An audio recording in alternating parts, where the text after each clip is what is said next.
السلام علیکم۔ آپ کو تازہ ترین خبر سے آگاہ کرتے ہیں۔ سابق وزیر اعلیٰ چودھری پرویز الہی کو گرفتار کر لیا گیا۔ میڈیا رپورٹس کے مطابق اسلام آباد پولیس نے پرویز الہی کو کنار روڈ سے گرفتار کر لیا۔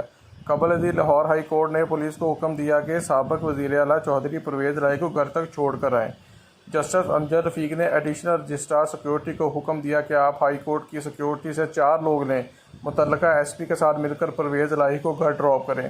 خیال رہے کہ لاہور کا ہائی کورٹ نے سابق وزیر اعلیٰ چودھری پرویز الہی کو رہا کرنے کا حکم دے دیا۔ آج لاہور ہائی کورٹ نے سابق وزیر اعلیٰ پنجاب چودھری پرویز الہی کی نیب میں گرفتاری کے خلاف کیس کی سماعت ہوئی۔ جسٹس امجد رفیق نے کیس کی سماعت کے بعد ان کو رہا کر دیا۔ لاہور ہائی کورٹ نے جسٹس امجد رفیق نے 2 صفحات پر مشتمل تحریری فیصلہ جاری کیا۔ عدالت نے پرویز الہی کو نیب اور کسی بھی اتھارٹی کی جانب سے گرفتار کرنے سے روک دیا۔ عدالت نے تحریری حکم میں کہا کہ کوئی اتھارٹی، ایجنسی اور آفس درخواست گزار کو گرفتار نہ کرے۔ اس کے باوجود آپ اس حکمرانوں کی کھلی بدمعاشی دیکھیں کہ یہ ہائی کورٹ اور سپریم کورٹ کے آرڈر کی خلاف ورزی کرتے ہوئے ان کو پھر گرفتار کر کے لے گئے۔ یہ ہے پاکستان کے قانون کا آج کل اور عدالتوں کا جو حال چل رہا ہے۔